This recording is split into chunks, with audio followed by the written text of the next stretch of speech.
Meu avô sempre me dizia que a máquina não tem coração, mas eu precisei perder o meu ganha-pão para descobrir que a máquina também não tem vergonha na cara. Foi no dia 14 de outubro do ano passado. Eu era gerente de logística de um galpão de distribuição imenso, que abastecia mais de 300 lojas no estado de São Paulo. Foram 15 anos da minha vida dedicados àquele lugar. 15 anos. Eu conhecia cada corredor, cada infiltração no teto, cada nome dos 80 motoristas que encostavam os caminhões de madrugada nas docas. Eu não era um cara de ficar sentado em sala com ar-condicionado. O meu trabalho era no chão de fábrica, comendo poeira, resolvendo o problema de mercadoria extraviada e garantindo que tudo saísse no horário. Eu suava a camisa. Eu tinha orgulho de dizer que a operação rodava redonda por causa do meu suor e da minha equipe. Mas as coisas começaram a mudar em janeiro daquele mesmo ano. A empresa matriz, que fica fora do país, contratou uma daquelas consultorias caríssimas de gestão moderna. Eles chegaram cheios de palavras difíceis em inglês e ternos sob medida. A primeira coisa que fizeram foi instalar um novo software de inteligência artificial em todos os computadores. Eles disseram, em uma reunião que durou quase 3 horas, que o sistema iria ajudar a medir o desempenho de cada funcionário, otimizar o tempo e cortar gastos desnecessários. O diretor da consultoria falou sorrindo, dizendo que o futuro tinha chegado e que a máquina iria recompensar os melhores. O que eles não explicaram é que a máquina era burra, fria e cega para a realidade de quem realmente carregava a empresa nas costas. A rotina foi ficando cada vez mais sufocante. A gente recebia e-mails cobrando metas que não faziam o menor sentido para quem estava no chão do galpão. O sistema exigia que a gente preenchesse planilhas no computador a cada 30 minutos. Se um caminhão quebrava lá fora na rampa de acesso e eu passava 2 horas embaixo de sol resolvendo o problema, ajudando a transferir a carga, o computador não via isso. O computador só via que o meu teclado ficou parado por 2 horas. Mas eu confiava no meu histórico. Eu pensava, eles sabem quem eu sou. Eles conhecem os meus resultados ao longo desses 15 anos. Não é um programa de computador que vai apagar a minha história. Como eu fui ingênuo. Era uma sexta-feira. 4h30 da tarde. O galpão estava uma loucura, porque era véspera de feriado prolongado e a gente precisava dobrar a capacidade de expedição. Eu tinha acabado de descarregar 2 paletes de mercadoria junto com os ajudantes, porque 3 rapazes tinham faltado e eu não ia deixar a carga atrasar. Eu estava suado, com as mãos sujas de graxa da empilhadeira e com uma sede enorme.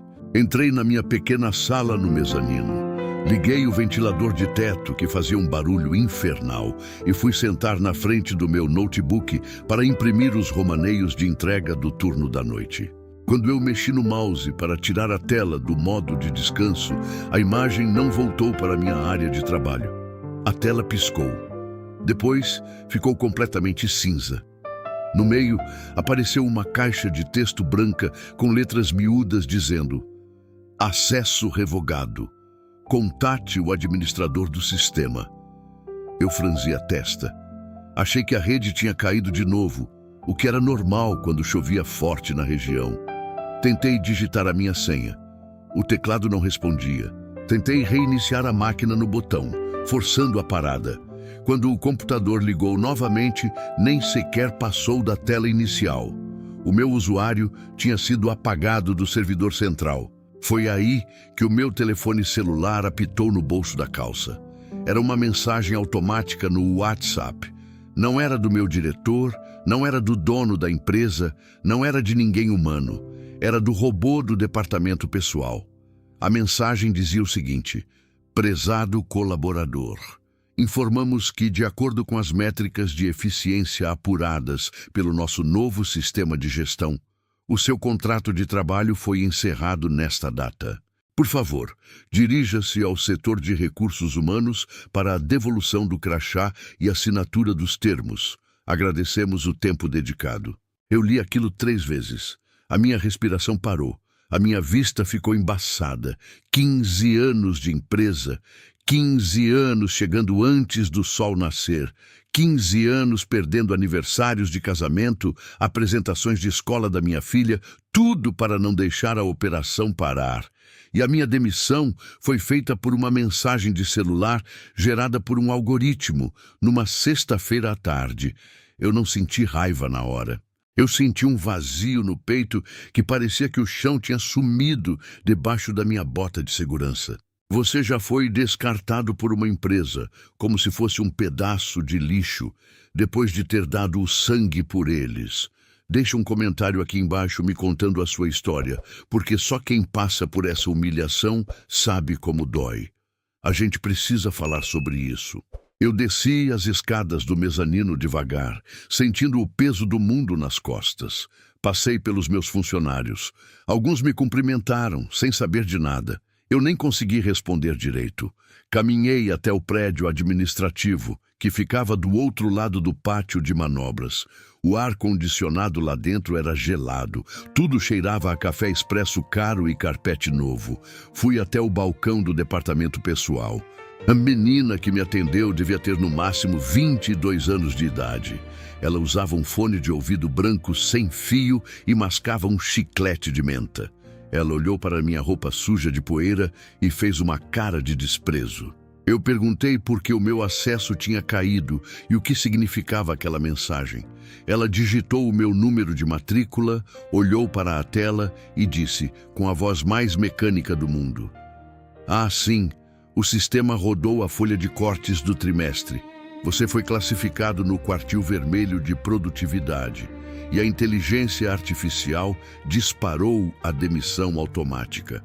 O seu acerto vai cair na conta em 10 dias úteis. Preciso que o senhor deixe o crachá aqui na mesa, por favor." Eu apoiei as mãos sujas no balcão de vidro branco, deixando as marcas dos meus dedos ali. Eu olhei fundo nos olhos dela. Eu perguntei se algum ser humano de carne e osso, tinha olhado para o meu histórico antes de autorizar aquilo. Eu perguntei onde estava o meu diretor, o homem com quem eu tomava café e resolvia os problemas da empresa durante uma década. Ela simplesmente encolheu os ombros, visivelmente desconfortável, e disse: "Senhor, a diretriz agora é 100% baseada em dados. O sistema não erra. A métrica do senhor estava muito abaixo dos outros gerentes. Eu não posso fazer nada, é a regra do aplicativo. O sistema não erra." Essa frase ficou ecoando na minha cabeça durante toda a viagem de ônibus de volta para casa. Eu não tive coragem de entrar no meu carro antigo, que estava com o tanque na reserva. Peguei o ônibus porque eu precisava pensar. O barulho da chuva batendo no vidro molhado misturava com a minha angústia. Eu tinha uma filha de 10 anos que fazia um tratamento caro para a asma. Eu pagava um colégio particular, porque a região onde a gente morava era muito perigosa. Eu tinha prestações da casa para pagar. Como eu ia olhar para a cara da minha esposa e dizer que fui mandado embora por um robô, porque supostamente eu não produzia o suficiente? O final de semana foi um pesadelo. Eu não dormi um único minuto. Eu levantava de madrugada, ia para a cozinha, passava um café forte e ficava olhando para a parede descascada da área de serviço. A minha esposa, que sempre foi o meu porto seguro, tentou me acalmar. Ela disse que a gente daria um jeito, que a minha experiência valia muito no mercado. Mas não era só sobre arrumar outro emprego. Era sobre a minha honra. Aquele sistema desgraçado tinha me taxado de incompetente. Tinha dito que eu era o pior gerente da empresa. Isso eu não ia engolir. Na segunda-feira de manhã, enquanto a minha família achava que eu estava indo procurar emprego, eu liguei para o Carlos. O Carlos era o antigo analista de suporte da empresa, um gênio da informática que tinha pedido demissão há 6 meses, justamente porque não aguentava as loucuras da nova consultoria. A gente marcou de se encontrar numa padaria de esquina, longe da empresa. Paguei um café e um pão na chapa para ele e joguei a real. Eu disse: Carlos, pelo amor de Deus, me ajuda a entender o que aquela máquina mediu para me destruir. O Carlos deu uma risada amarga, balançou a cabeça e abriu o notebook dele ali mesmo, na mesa da padaria. Ele ainda tinha alguns acessos não oficiais aos manuais de configuração do software que a consultoria instalou. Ele me explicou o golpe invisível que estava acontecendo. CTA2, like. Se você está chocado com a frieza dessa empresa e quer ver como a gente desmascarou essa covardia, já deixa o seu gostei aqui no vídeo. Isso fortalece o canal e mostra que a união da classe trabalhadora é mais forte que qualquer robô. O Carlos me mostrou a documentação do aplicativo. O grande software de inteligência artificial que avaliava os funcionários não analisava o resultado real da empresa. Ele analisava apenas e unicamente a interação com o computador. O sistema media quantos cliques você dava por hora, quantas teclas você apertava por minuto e quanto tempo a sua tela ficava ativa nos sistemas internos. Se o mouse ficasse parado por mais de 15 minutos, o robô considerava aquilo como tempo ocioso não produtivo e derrubava a sua pontuação. Irmão, a ficha caiu na hora. O meu sangue ferveu. Os outros gerentes, aqueles caras engravatados que nunca pisaram no galpão, que ficavam o dia inteiro na sala com o ar-condicionado navegando na internet ou balançando o mouse de um lado para o outro para fingir que estavam trabalhando, tinham pontuações perfeitas no sistema. Eles eram considerados geniais pela inteligência artificial. Enquanto eu, que ficava 8 horas por dia em pé no pátio, descarregando o caminhão, organizando paletes, assinando romaneios de papel e resolvendo brigas de motoristas para garantir que as lojas recebessem os produtos, era visto pelo computador como um funcionário inútil que ficava com o teclado parado. O sistema não via o mundo real. O sistema só via a tela. Eu não era o menos produtivo. Eu era o único que trabalhava de verdade naquela gerência e eu tinha como provar isso. Nós passamos a semana inteira montando um dossiê. Eu entrei em contato com os fiscais de portaria, que eram terceirizados e odiavam a nova gestão. Eles me mandaram de forma sigilosa cópias de todos os relatórios de entrada e saída de carga dos últimos 6 meses. Todos, absolutamente todos os papéis, tinham a minha assinatura física, com horário e data, mostrando que eu estava na rampa de recebimento no exato momento em que o sistema dizia que eu estava ocioso. Mais do que isso, as câmeras de segurança do circuito interno, que ainda eram gravadas em discos antigos, mostravam a minha movimentação pelo galpão inteiro durante as 12 horas de turno, enquanto os queridinhos do sistema não apareciam em nenhuma imagem, escondidos nas salas deles. Com essa montanha de provas na mão, eu não fui no sindicato. Eu fui no melhor advogado trabalhista da capital. Quando eu mostrei a documentação para ele e expliquei a falha do algoritmo, os olhos do homem brilharam. Ele disse que aquilo não era apenas uma demissão injusta. Aquilo era assédio moral algorítmico, uma tese nova que estava dando dores de cabeça bilionárias para as empresas. Nós preparamos uma notificação extrajudicial com mais de 100 páginas e enviamos direto para a matriz da empresa no exterior, pulando completamente a filial do Brasil e a consultoria de Araque. O resultado foi imediato. 15 dias depois, o meu telefone tocou. Não era mensagem de robô. Era o vice-presidente de operações da América Latina, um homem que raramente falava com alguém abaixo de diretor. Ele pediu, pelo amor de Deus, para eu comparecer a uma reunião presencial em um hotel de luxo, com tudo pago. Eu fui com o meu advogado, usando o meu melhor terno, com a cabeça erguida. A reunião foi um massacre. Nós colocamos na mesa os registros físicos das minhas horas de suor comparados com os relatórios mentirosos do software. Nós provamos por A mais B que o algoritmo discriminava quem fazia o trabalho braçal e operacional, premiando apenas quem fingia trabalhar na frente da tela. O meu advogado foi frio e calculista. Ele disse que, se nós entrássemos com a ação pública, a imprensa iria adorar a manchete. Inteligência artificial de consultoria milionária demite o melhor funcionário e mantém os preguiçosos. A reputação da consultoria e da própria empresa iria para o ralo. E como o sistema de metas deles estava vinculado a bônus financeiros irreais, nós tínhamos material para denunciar até fraude para os investidores. Eles suaram frio.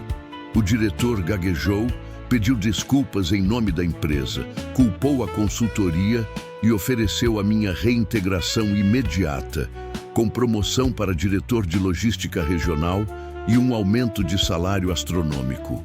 Eu olhei para aquele bando de engravatados com nojo. Eu respirei fundo e respondi: eu não volto a pisar naquele galpão enquanto aquela máquina estiver no controle. Eu não quero a vaga de vocês, eu quero o que é justo. Nós recusamos a reintegração, mas aceitamos um acordo financeiro nos bastidores. O valor, depositado via transferência bancária direta na mesma semana, foi suficiente para quitar a minha casa, pagar os estudos da minha filha até a faculdade e ainda sobrar um bom dinheiro para eu montar a minha própria transportadora regional, sem sócios e sem robôs me dizendo como trabalhar. 2 meses depois, eu soube que a empresa cancelou o contrato com a consultoria e que os gerentes que ficavam balançando o mouse foram todos demitidos por justa causa após uma auditoria manual nas cargas atrasadas. A máquina pode até calcular os números mais rápido do que a gente, mas ela não sente o cheiro do problema. Ela não tem calo na mão. E no fim do dia, quem sustenta o castelo de vidro dessas grandes empresas é a base de tijolo e suor que eles insistem em tentar substituir por linhas de código. Nunca deixe um computador dizer quanto vale o seu trabalho. Se essa história fez você repensar como o mundo corporativo trata o trabalhador e se você gosta de ver a justiça sendo feita contra o sistema, se inscreva aqui no canal. Eu sempre trago esses casos reais para abrir os seus olhos. Um grande abraço, fica com Deus e até a próxima história.